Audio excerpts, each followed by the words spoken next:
আমরা আজকে যে টপিক নিয়ে কথা বলবো আপনারা অলরেডি টাইটেল দেখে তা বুঝতে পেরেছেন।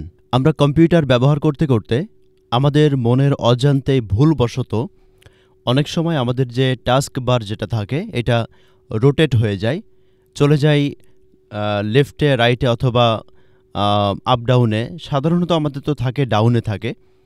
তো এটা দেখা যায় যে আমরা ঠিক করতে পারি না। কিভাবে ঠিক করব দ্বিধাদ্বন্দ্বে আমরা ভুগতে থাকি।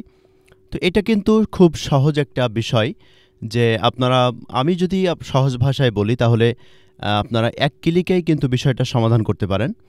এক ক্লিকেই নয়, কিবোর্ড থেকে অনলি 2-3 সেকেন্ডের মধ্যে আপনারা একবারে এই জিনিসটা কমপ্লিট করতে পারবেন। তো চলুন কথা না বাড়িয়ে আমরা মূল ভিডিওতে চলে যাই। কিভাবে আমাদের টাস্ক বারটাকে আমরা একদম পারফেক্ট যে জায়গাতে আমাদের সাধারণত থাকে আমরা সেখানে আবার ফিরিয়ে নিয়ে আসতে পারি। তো দেখেন যে আপনাদের এটা সাধারণত থাকে ঠিক এমন থাকে। তো এটা কিন্তু আমাদের ভুলবশত এদিকে চলে যায়। তো এটাকে আমরা খুব সহজ ভাষায় যেটা বলতে পারি, আমরা খুব সহজে আমরা এটাকে নিয়ে আসতে পারি। আমরা কিবোর্ড থেকে প্রথমে ধরব কন্ট্রোল, সাথে সাথে ধরব অল্টার।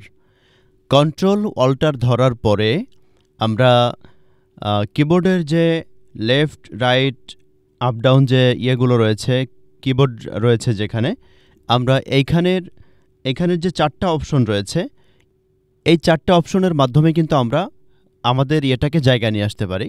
আমাদের যেটা রয়েছে লিফটে, আমরা সেটা রাইটে নিয়ে আসতে পারি। যেটা রাইটে রয়েছে সেটা লিফটে নিয়ে আসতে পারি। যেটা আপে রয়েছে সেটা ডাউনে নিয়ে আসতে পারি, ডাউনটাকে আপে নিয়ে যেতে পারি। তো এই 4টা ক্লিকের মাধ্যমেই কিন্তু আমরা এটাকে সমাধান করে ফেলতে পারি। আমার এটা সাধারণত থাকে এমন, ধরেন হয়ে গেল এমন, তখন আমি কি করব, আপের যে বাটনটা রয়েছে সেইটা ক্লিক করে দিলে আমাদের এটা সমাধান হয়ে গেল। তো এই ছিল আজকের টপিক। কথা হবে আগামী কোনো টপিক নিয়ে ইনশাল্লাহ। সে পর্যন্ত ভালো থাকুন, সুস্থ থাকুন, সে কামনা করে বিদায় নিচ্ছি। আসসালামু আলাইকুম।